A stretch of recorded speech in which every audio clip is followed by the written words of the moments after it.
My name's Tom Fisher. I'm the Dean of the College of Design at the University of Minnesota, and it's really great to be here.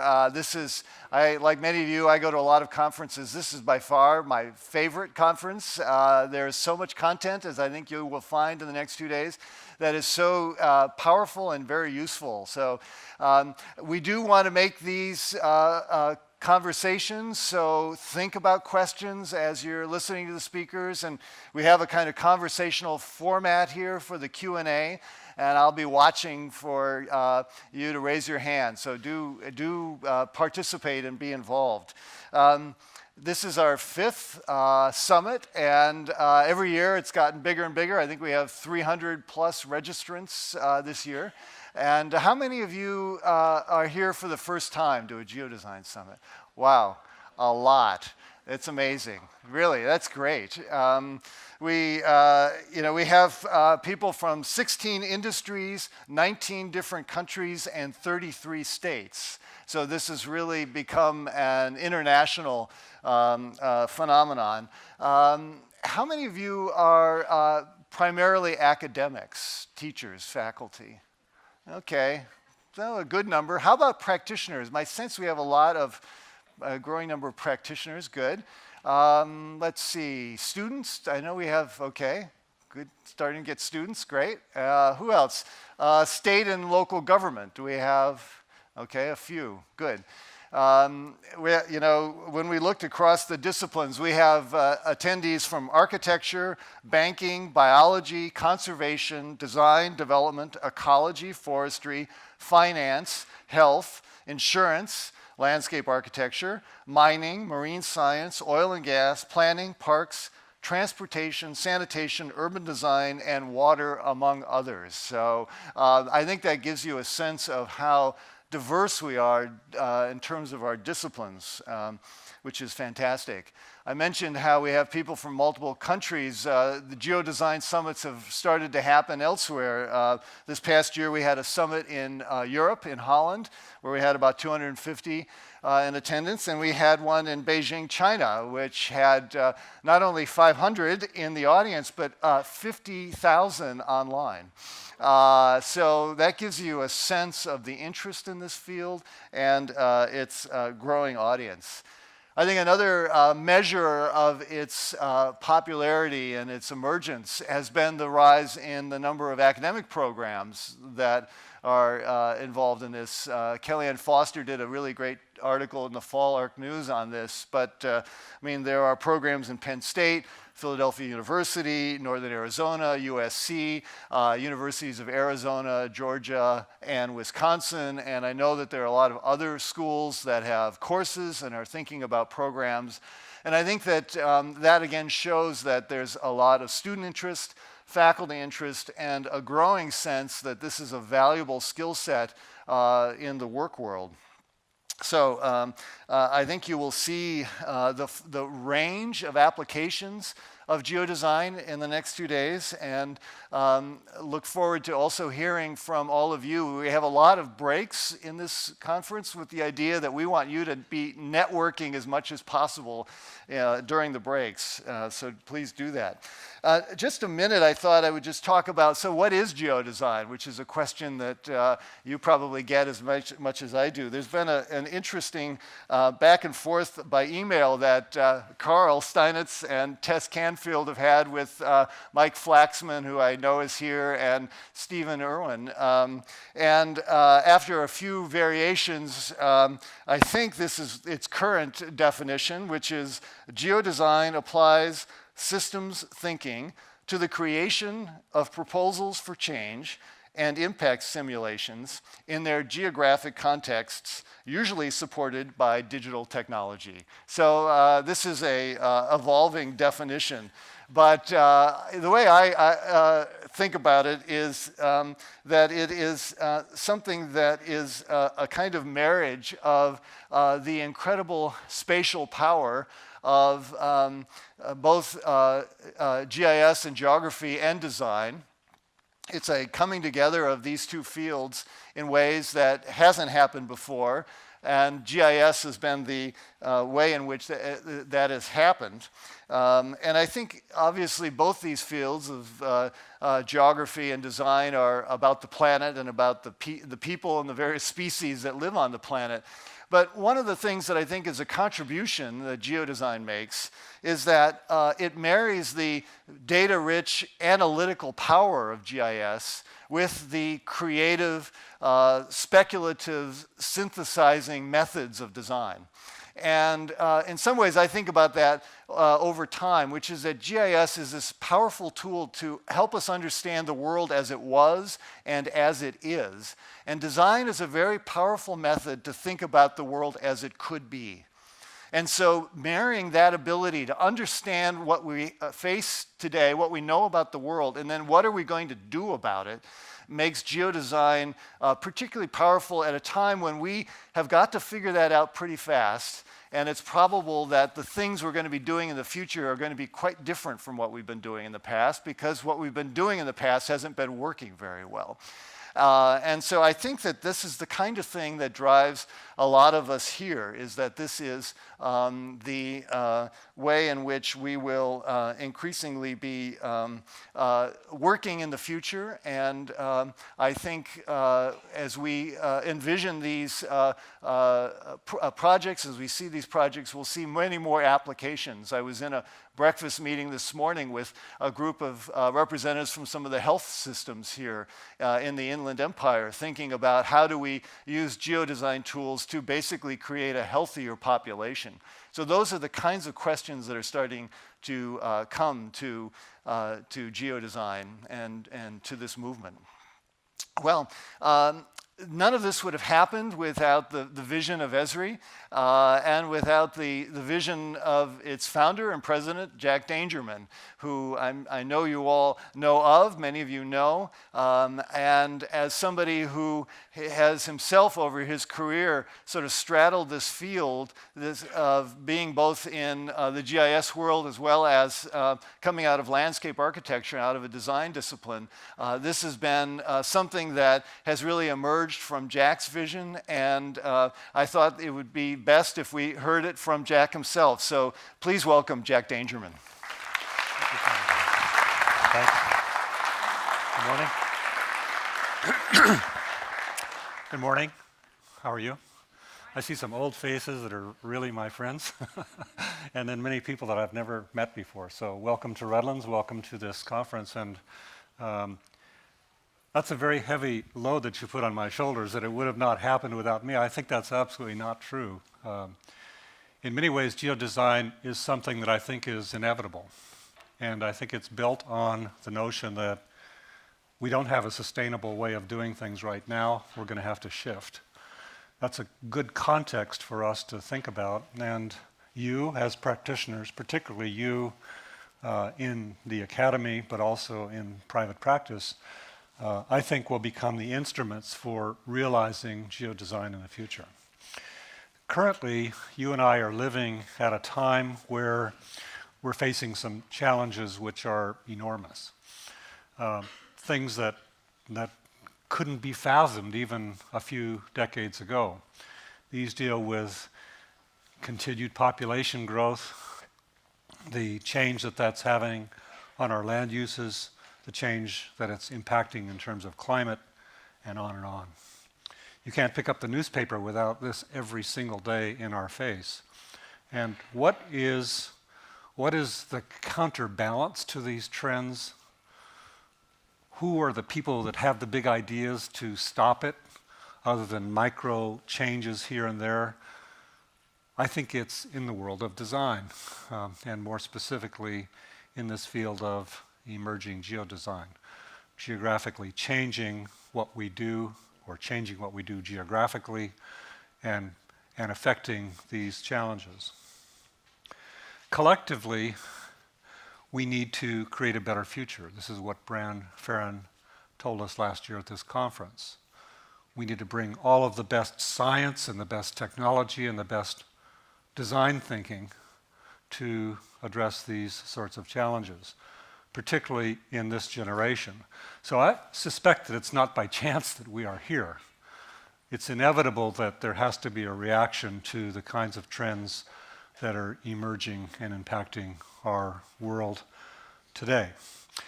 I'm going to talk a bit about GIS because I think it is essential as a foundation technology to enable geodesign in the 21st century. GIS is providing us a kind of technological platform for integrating our sciences. I like to say it's integrating our ologies. And this concept came from Ian McHarg, famous landscape architect of the last century, who talked at length about the notion of wanting to bring together all of the sciences as a foundation for designing the future. He certainly would enjoy this conference and being here, and in some ways his spirit is here. He talked about the idea of integrating the ologies, geology, hydrology, sociology, climatology, and what he did not have is the power of technology, another one of those ologies, to bring it all together. But he had the concept of it clear. GIS has emerged in the last couple of decades as a powerful platform for visualizing geography, for integrating, for quantitatively analyzing all of the processes and patterns and relationships that exist out there. And while it's still, I would say, in its early stages of evolution, it's proven to us as a powerful tool for systematically and comprehensively approaching our world.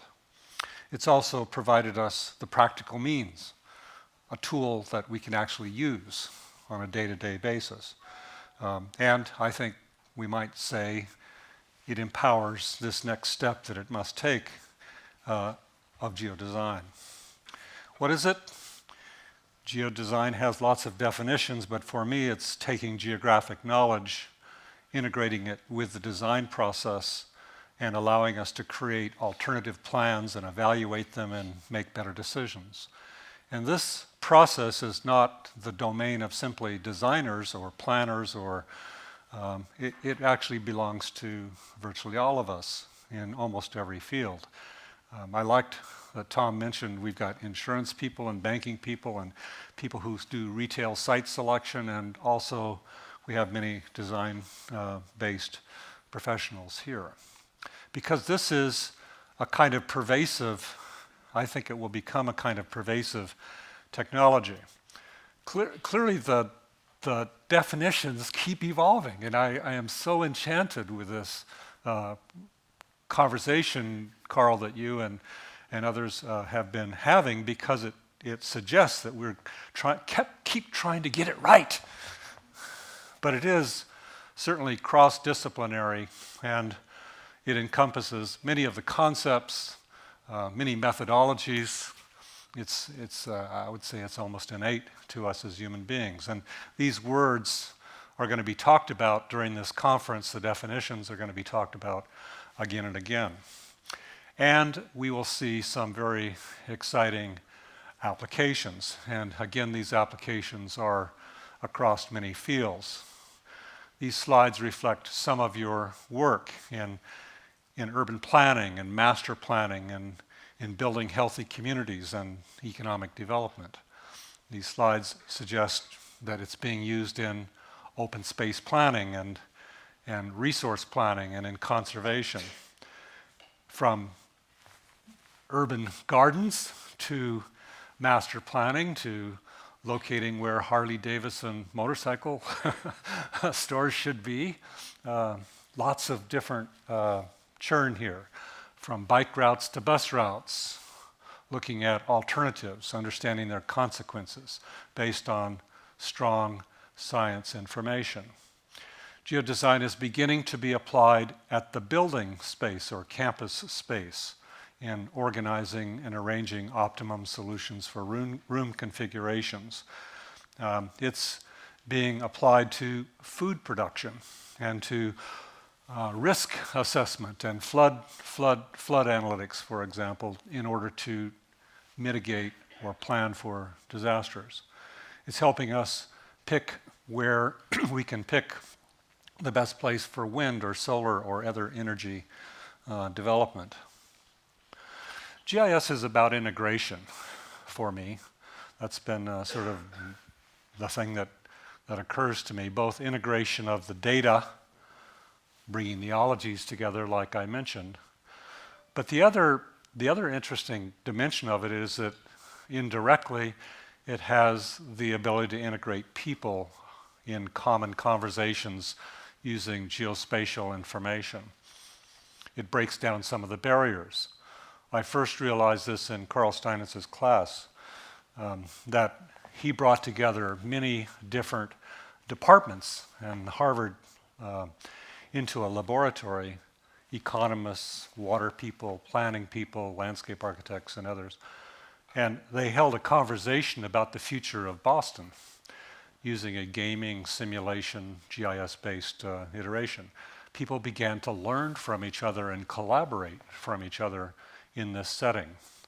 And I think that's part of the magic, is not only data integration or knowledge integration, but also people integration in a conversation with a common language. This is powerful. If we think about some of the problems, I mean, how many of you watched the president's speech last night? In the United States here, we have the annual State of the Union address. In that room, it's kind of scary because it's filled with people that don't want to cooperate or are on a position or see things differently. Everything from healthcare to the environment. And I keep thinking if they only had a map, somehow a way to bring their thoughts together and see it and understand the consequences of their conversations or their scenarios. For me, this is sort of symbolic of what GIS represents. It's certainly what has motivated me, is to take away some of the bullshit politics stuff and bring it into a science frame where people can actually understand things and build the future together. GIS, and now increasingly geodesign, with its methodologies and terms, I would assert are changing how we think and how we act. Now that's a lot to say there. By integrating geographic science into what we do, all of these words of measuring and predicting and planning and analyzing and designing and evaluating and deciding, that whole kind of workflow that some of you have written books about,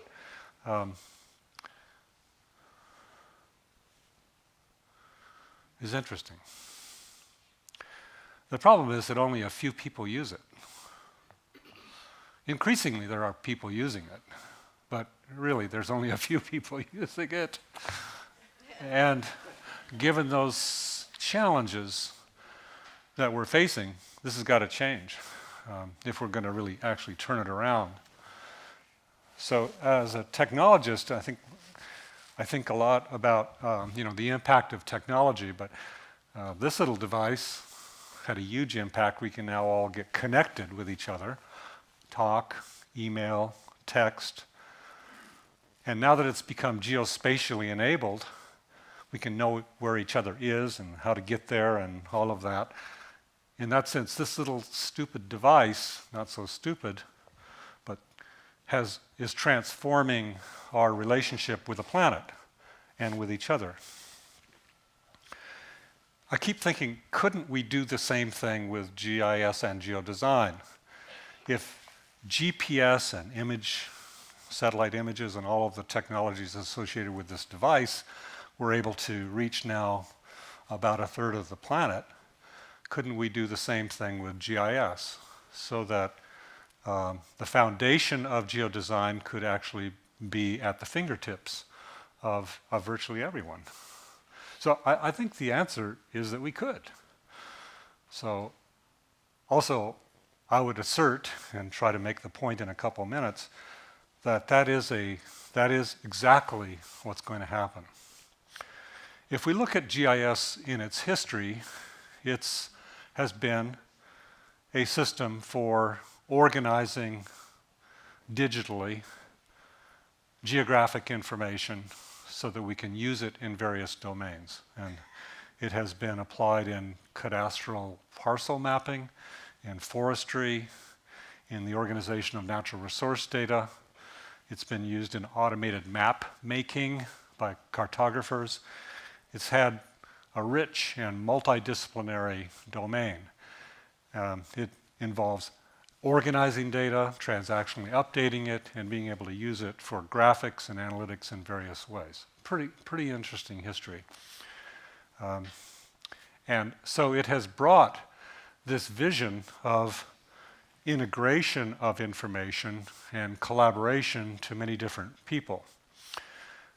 GIS is now being implemented in a number of different patterns. The desktop, millions of people are using that. The development of the internet and services has meant that we can publish map services and geoservices so that many people can see maps. The evolution in a sort of third stage to the cloud-based or web-based systems has meant that it can be actually become pervasive. And it's that area that I want to talk about as a background for the next couple of days of discussion. Because this new pattern, the kind of web GIS as I'll call it, will transform everything. It'll bring the very thoughts and analytic tools and design tools that we are pioneering in this room with you to everyone else. It integrates a lot of trends. In the press, we hear a lot about big data or faster machines or devices for everyone or more measurement. And speaking about measurement virtually of everything with new dimensions of LiDAR and remote sensing, GPS, pervasive content is now a word that's catching on. This WebGIS will integrate all of it. And it'll come to us in the form of apps that have pervasive reach that everyone can use, with online content accessible through the apps, and the ability to manage my own content, my own little view of the world. And it'll be easy, and it'll be collaborative. So this future will make not only GIS easier and always available, it'll be the foundation again of what geodesign really is all about. Pervasive access to the whole stack of ologies, together with analytic tools and ultimately design tools from any device. It's important to understand the little details about how this works. Let's start with this. First, any kind of information can be integrated.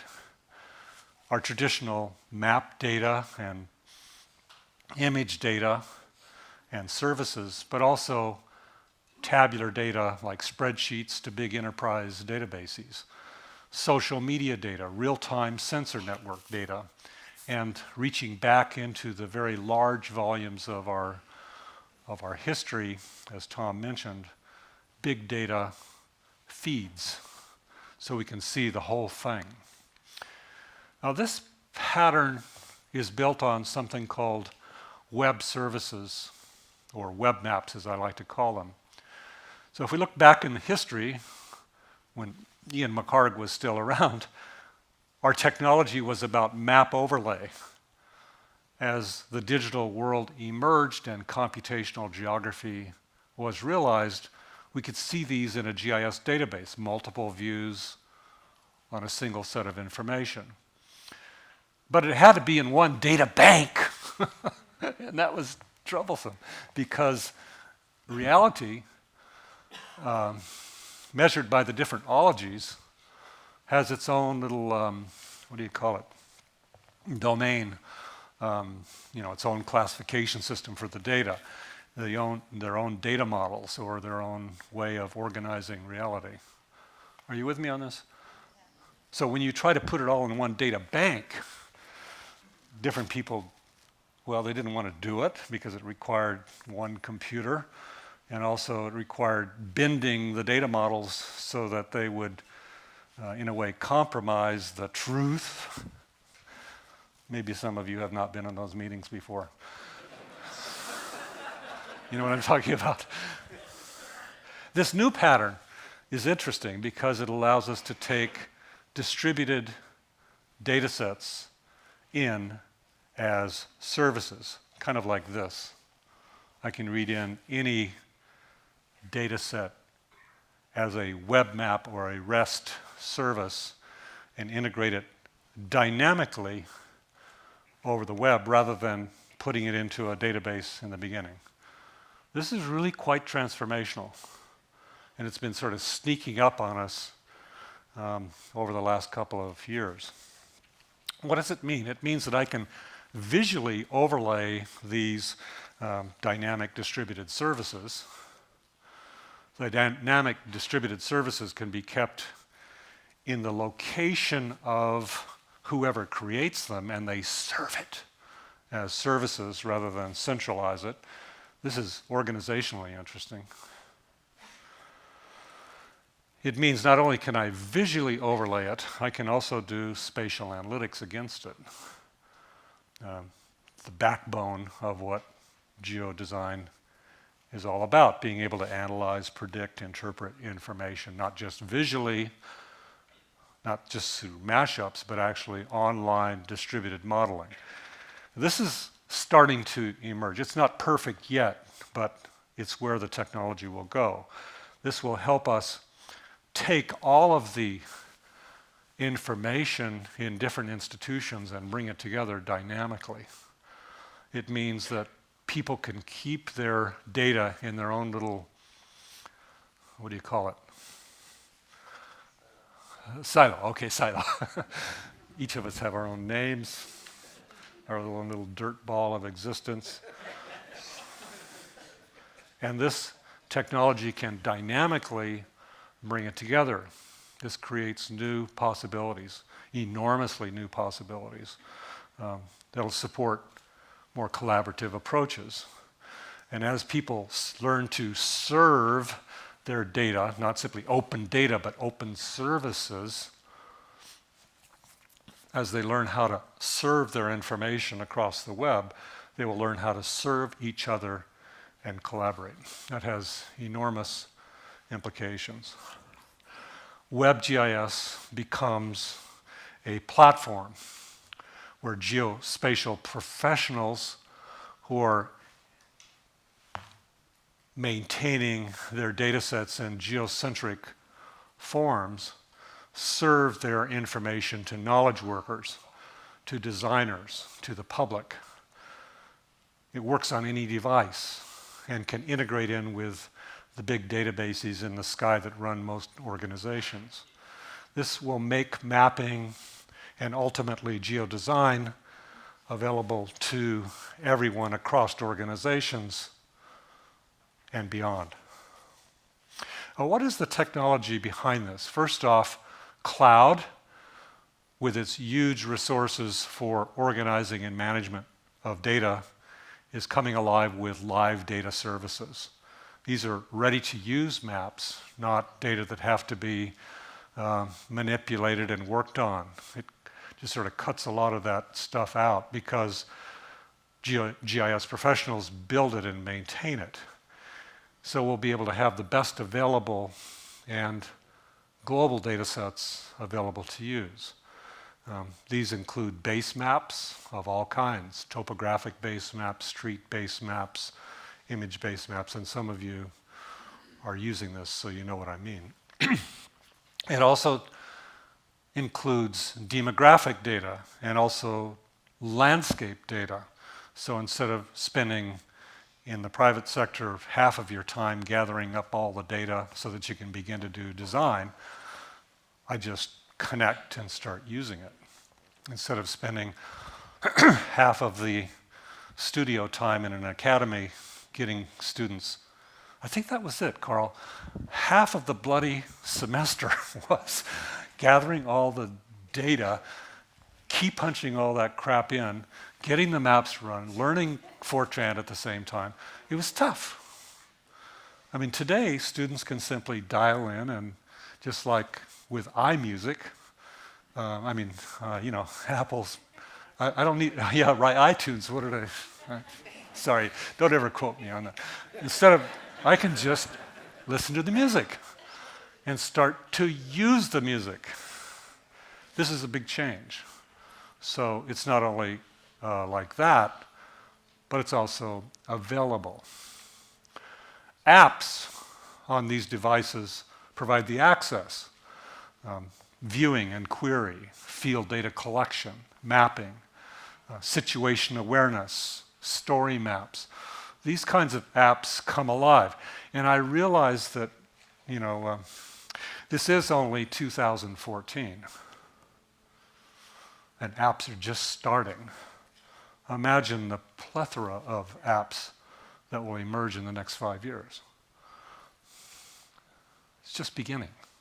That leverage these kinds of investments.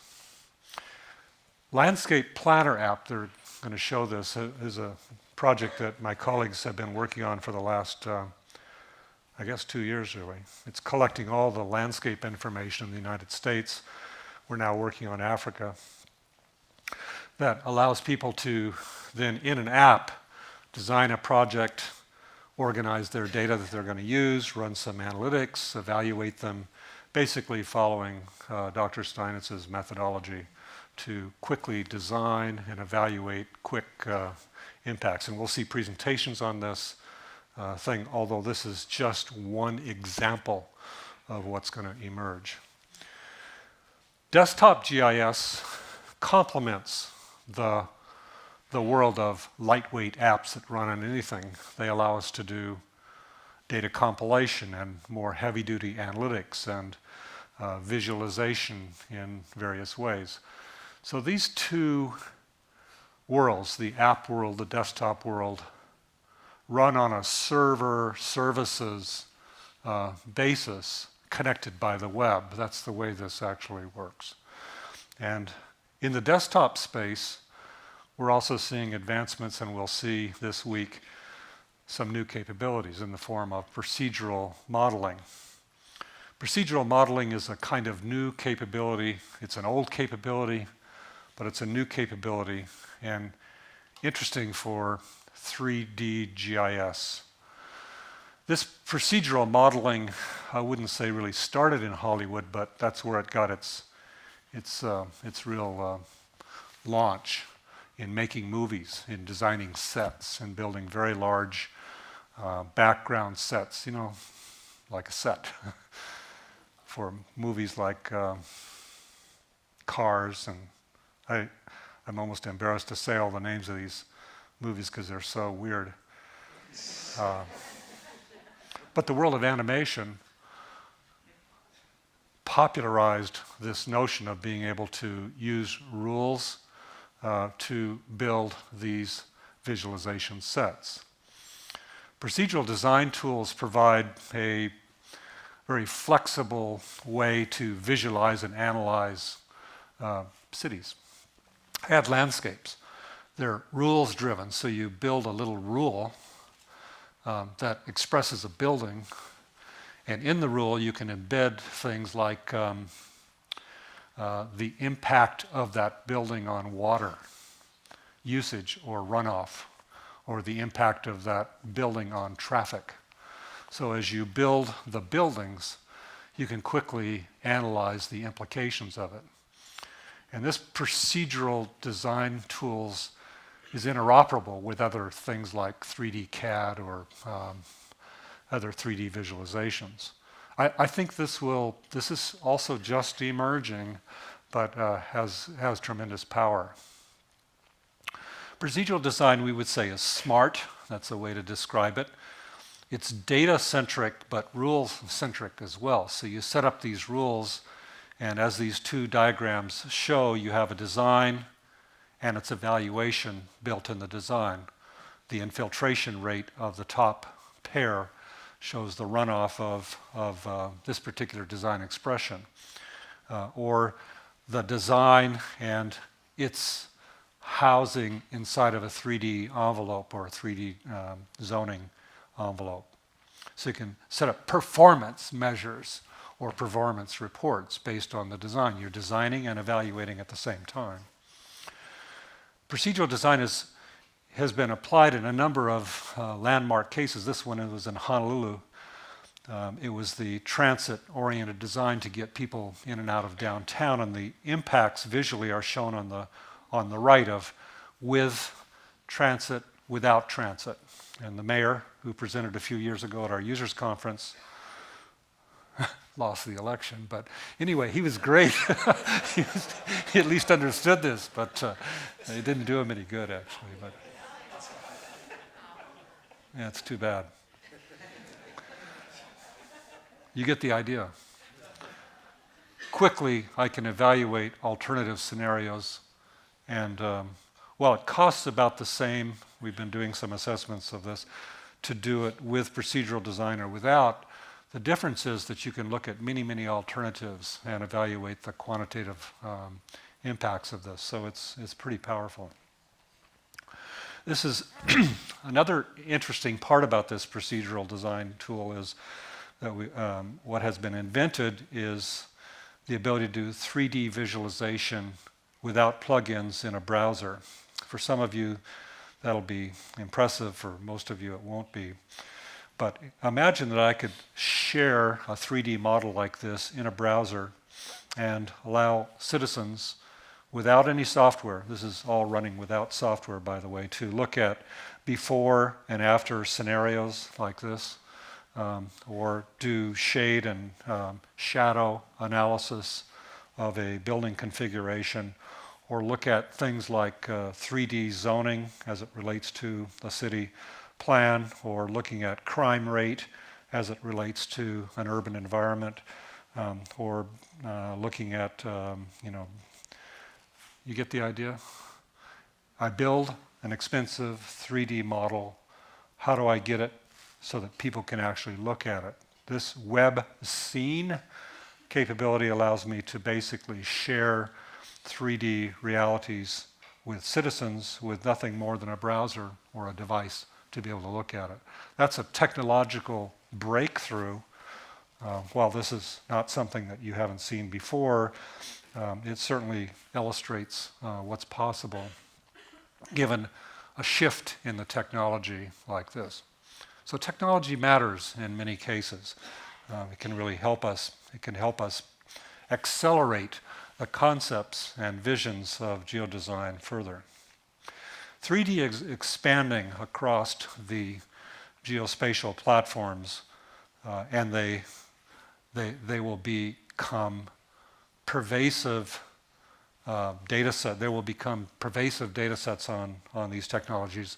And I think getting back to my plot, I think GIS and more importantly geodesign will become pervasive in everybody's fingertips. It'll require apps, however, to be able to make this happen. And these apps are not going to be built by one person or one organization. This technology has to be open and available for young entrepreneurs to develop all kinds of new apps, citizen-facing apps, student-facing apps, professional-facing apps. So my forecast is that the world is going to be full of these sorts of apps built on a geospatial infrastructure which is distributed, multi-participant, open, and easily accessible. This new technology, I think, will transform the concepts of geodesign and accelerate it. The purpose of this meeting is in many ways to understand the technologies and methods, figure out how we can integrate these into various design scenarios. Many of you are building your own tools and methods, sharing those will be important. And another purpose is to simply figure out how we can collaborate more effectively. It's clear to me that the profession, the schools, the thinking associated with design is essential to be able to make this come about. It isn't going to come out of technologists' minds or scientists' minds. Design is essential in this endeavor. And so I want you to get to know each other. By the way, I forgot to do that. Would you take a minute and introduce yourself to one other person and tell them who you are, somebody that you don't know, and let them introduce themselves to you.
Okay, good.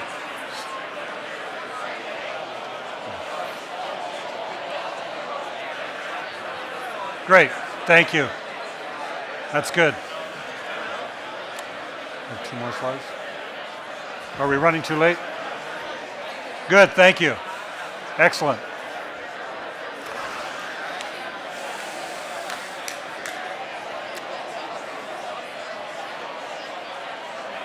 Good. Thanks. Stop. All right. Enough already. Yeah. What? At the break. Shh. Yes, thank you.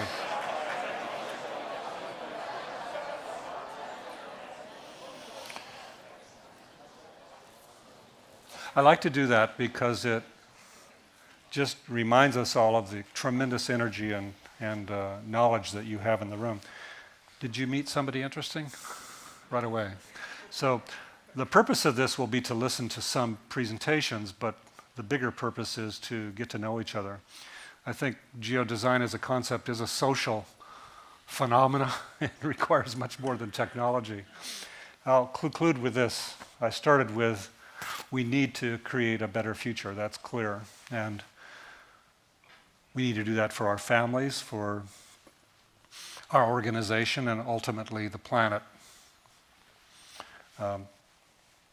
Whatever level you want to kick in there, it's important to acknowledge that we're on a mission. Your work clearly is already helping that. Some of you are just unbelievable in your work.